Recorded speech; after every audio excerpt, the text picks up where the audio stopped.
Assalamualaikum warahmatullahi wabarakatuh. Jumpa lagi dengan saya Pak Herwin Official Channel. Pada kesempatan ini saya masih melanjutkan materi kita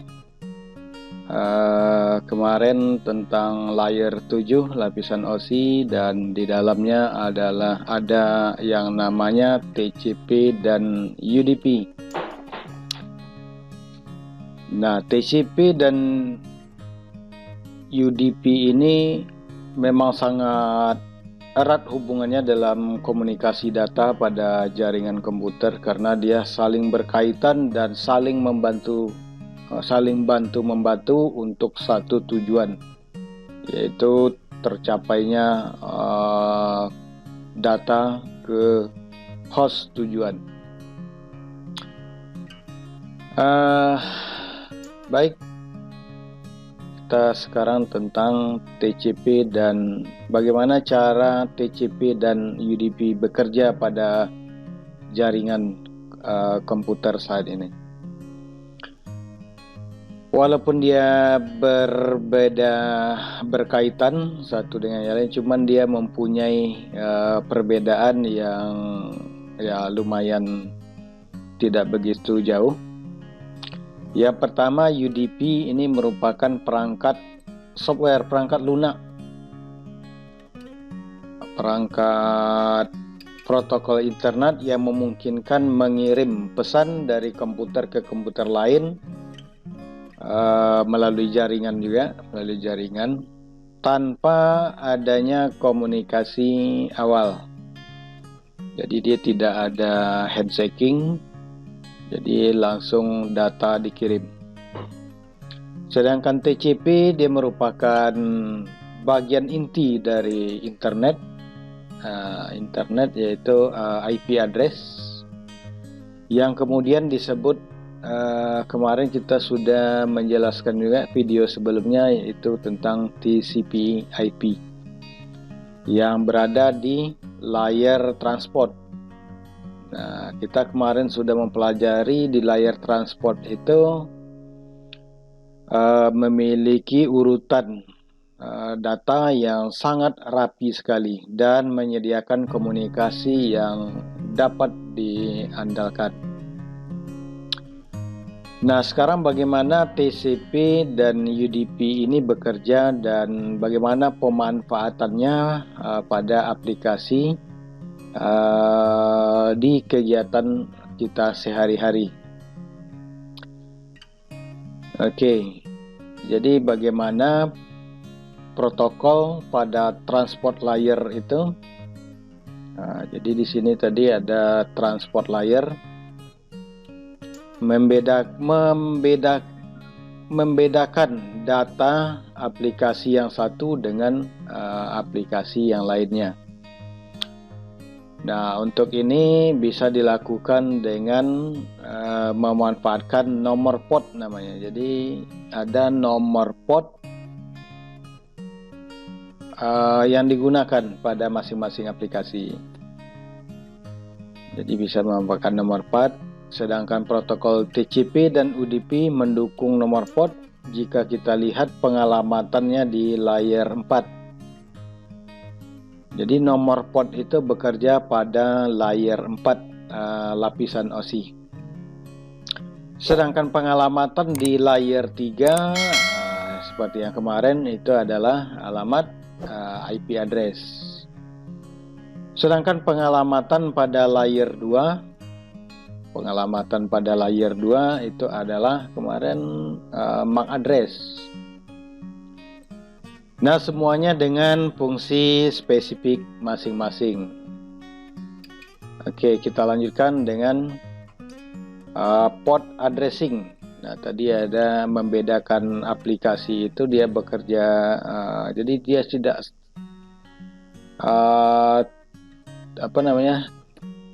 tidak bertumpukan. Jadi dia bisa membedakan masing-masing dengan memberikan nomor port. Kita lanjutkan dengan port addressing. Setiap segmen, jadi segmen dan datagram itu dilengkapi dengan nomor port segmen itu adalah TCP, sedangkan datagram adalah UDP. Itu dia segmen. Jadi supaya aplikasi yang mengirimkan dan tujuannya bisa diketahui, maka setiap segmen dan datagram akan dilengkapi dengan nomor port. Nah, umumnya server yang menyediakan layanan yang menggunakan static port, ya contohnya di sini ada HTTP.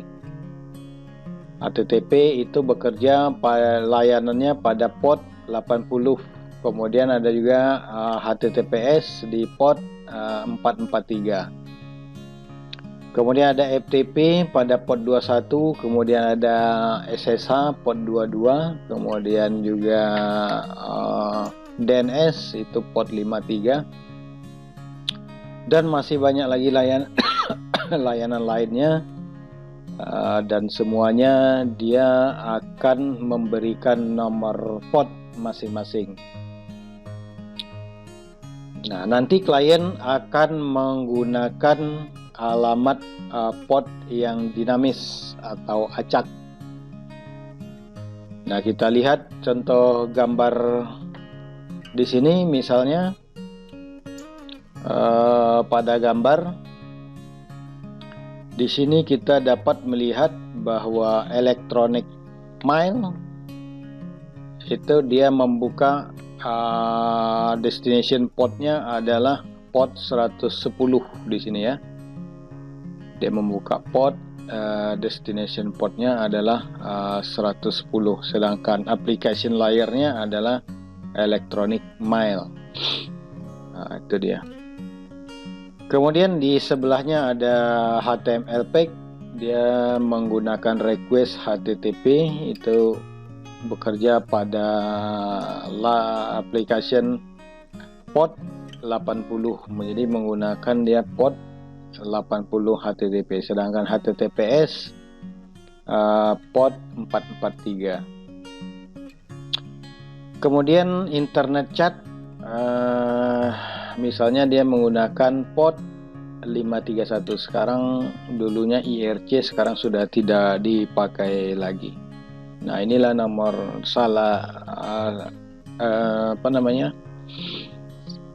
ini hanya sebagian kecil penggunaan layanan-layanan pada sisi server ya.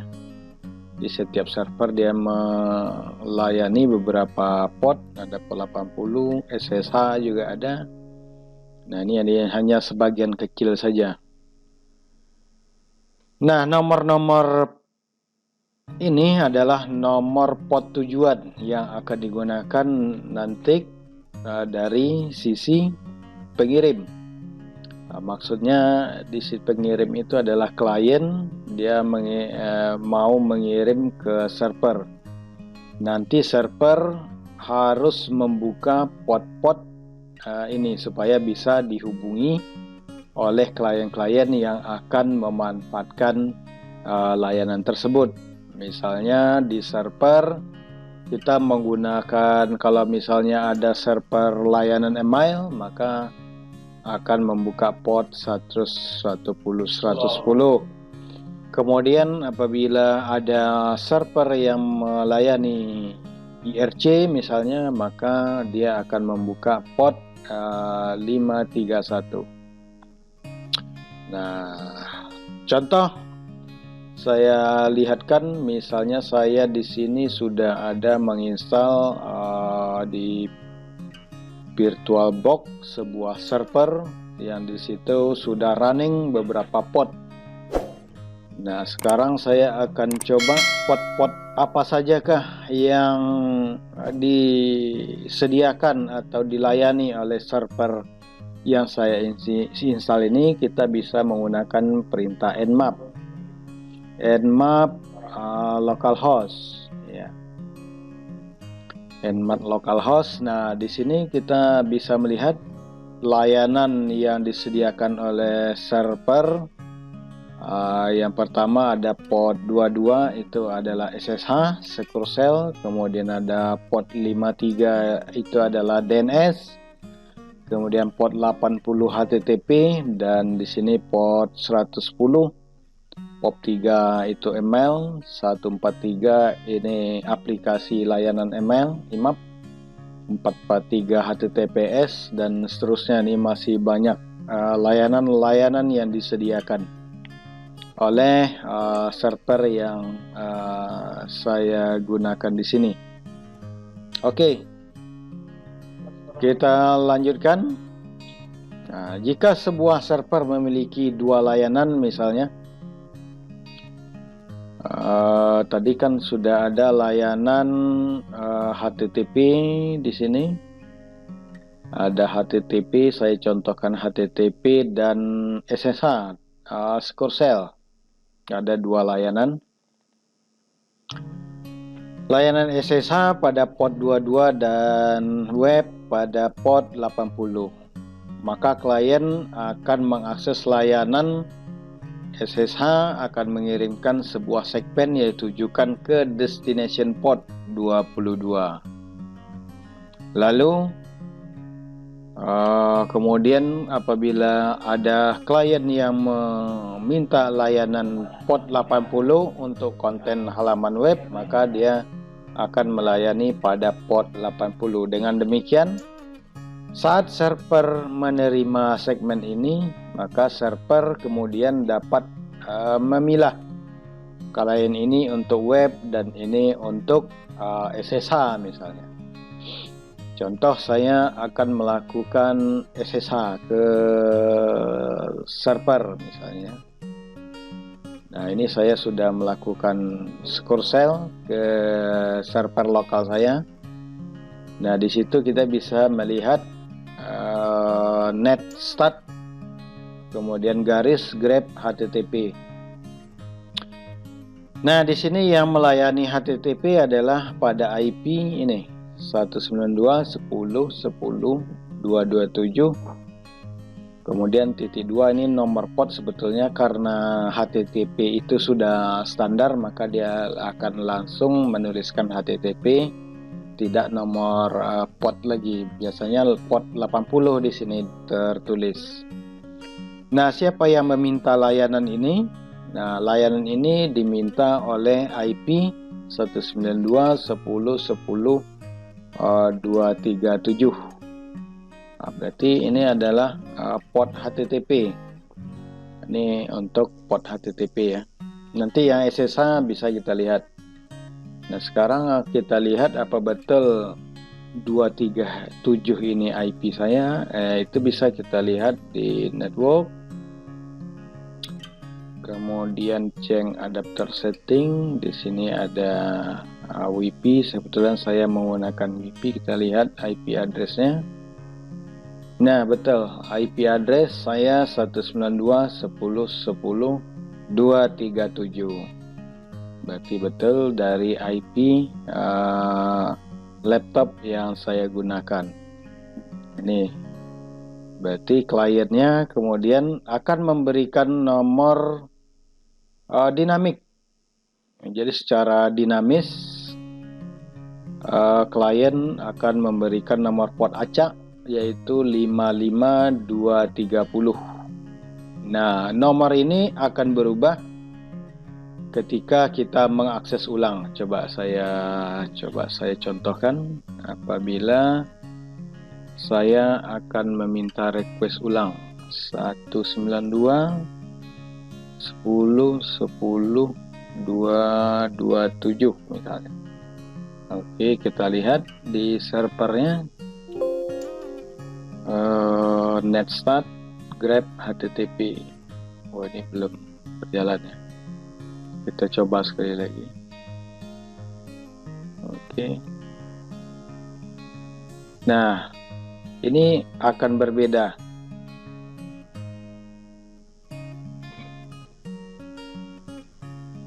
Akan berbeda dengan yang tadi. Di sini 56361, sedangkan yang sebelumnya 55230. Nah, kemudian kita lanjutkan. Selanjutnya itu adalah penjelasannya begini. Segmen HTTP akan dikirim dari port 55230 tadi ya kepada port 80. Dapat dituliskan dengan layer 7-nya 192.10.10.237. Ini adalah klien mengirimkan atau menuju IP 192.10.10.237 dengan port 80. Nah, aplikasi browser itu akan membuka port acak atau secara dinamis dengan nomor port yang berbeda. Ini kebetulan saya buat 55230, jadi setiap kali akses dia akan berubah nomor port. Sedangkan port server tujuan itu tetap port 80 untuk konten halaman web. Nah, kemudian untuk SSH, kita lihat SSH itu di port berapa. Kita lihat SSH. Nah, dia akan menggunakan port 55184 di klien, dan pada port servernya tetap 22 karena di sini sudah menggunakan standar, maka di sini akan langsung menunjukkan SSH kalau standar ya. Seperti itu. Nah, jadi di sini artinya bahwa klien 237 akan membuka port dinamis 55184 menuju IP server 192.10.10.227 port SSH, yaitu port 22. Dengan demikian, saat server menerima segmen ini, berarti server kemudian dapat memilah klien. Oh, misalnya ini kan kliennya sama nih, sesama 237, tapi nomor port pasti berbeda, tidak ada sama. Nah, demikian juga apabila menggunakan browser juga begitu. Jadi dia tahu browser Mozilla, browser Chrome, browser apa lagi, misalnya browser Safari misalnya, nomor portnya tetap sama, host destination port HTTP, contoh HTTP, tetapi di sini dia akan beda nomor port. Nanti Anda bisa cobakan di rumah dengan 3 browser saja, Mozilla, Chrome, dan satu lagi Opera bisa. Nah, nanti lihat nomor portnya dengan mengetikkan netstart kalau di command prompt Windows. Misalnya Anda mengakses Google misalnya, coba dilihat, ketik netstart pada command prompt, lihat nomor port, misalnya beda-beda lah, ada detik.com untuk Chrome, kemudian ada pokoknya beda-beda alamat begitu ya, beda-beda alamat. Nah, pastilah ininya nomor port dinamisnya akan berbeda pula, tidak ada yang sama. Walaupun destination hostnya sama, maka di sini juga akan berbeda. Misalnya di Chrome Google juga, atau web kampus lah dicoba yang satu IP gitu ya. Dia akan membuka port secara dinamis seperti itu. Pada server SSH dia akan berjalan pada port 22, pada klien akan memberikan nomor port acak atau secara dinamis, contohnya di sini 55 SSH 55184, sedangkan HTTP 56361. Seperti itu. Di sisi pengirim pada saat browser juga menggunakan port dinamis. Jadi ini di sisi browser menggunakan port dinamis juga. Dengan demikian ada pengkategorian untuk pengelompokan port. Jadi IP tadi adalah pada layer 3. Ini layer 3. ini saya besarkan lagi. IP address pada layer 3 dan port itu berada pada layer 4. Nah, ini destinationnya, ini alamat port tujuan 80. Nah, ada beberapa port yang mesti kita ketahui. Oke. Nah, di sini ada beberapa daftar port dari Internet Assigned Number Authority. Anda bisa melihatnya. Ada 3 bagian penggunaan nomor port pada jaringan komputer.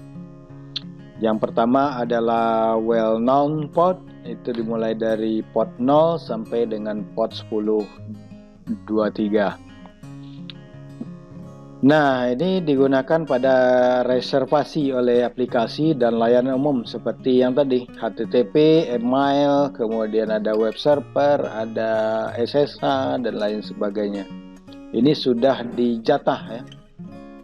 Sudah dijatah penggunaannya sesuai standar untuk layanan-layanan tersebut. Misalnya email, port 25, SNTP, dan lain sebagainya. Kemudian ada nomor 2, register port. Itu digunakan pada port 1024 sampai dengan 49151. Nah, layanan-layanan yang di sini di register port ini juga untuk aplikasi-aplikasi individual yang mendaftar belakangan di sini. Seperti misalnya ada PostgreSQL, kemudian ada MySQL, dan lain sebagainya. Ada juga macam-macam aplikasi yang dibuat belakangan ya. Jadi di register port di sini bekerjanya. Misalnya kalau kita kenal port untuk 1364 untuk VoIP misalnya, itu berada di sini juga. Nah, yang ketiga dynamic privat. Nah, inilah yang tadi yang digunakan untuk klien dynamic port sebagai ini digunakan secara dinamis oleh aplikasi klien mulai dari 49.152 sampai 665.535 port. Nah, ini number. Ini digunakan pada sisi dynamic privat atau privat port. Yang saya katakan tadi digunakan untuk browser atau aplikasi-aplikasi yang memanfaatkan jaringan komputer. Nah, untuk assign daftar port yang distandarisasi saat ini, Anda bisa mengunjungi www.iana.org assignment port number. Di situ adalah daftar port yang sudah distandarisasi saat ini. Anda bisa melihatnya di website tersebut. Oke. Nah, ini contoh TCP. Jadi tadi ini adalah well-known port.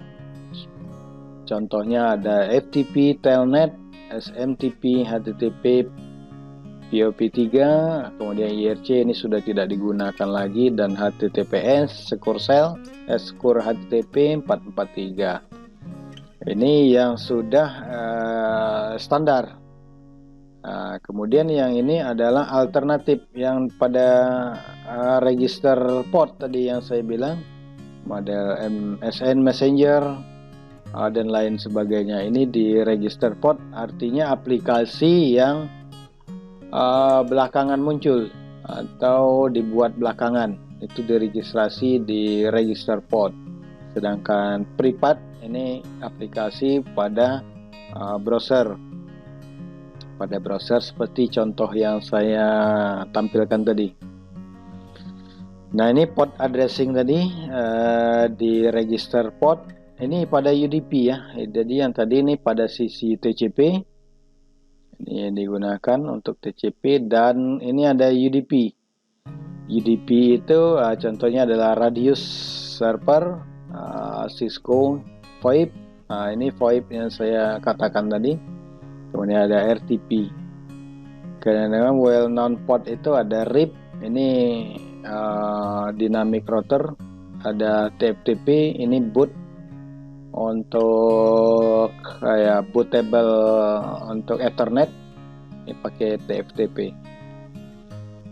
Nah, ini untuk UDP ada well known port, ini sudah standar. Kemudian register portnya yang ini pada UDP,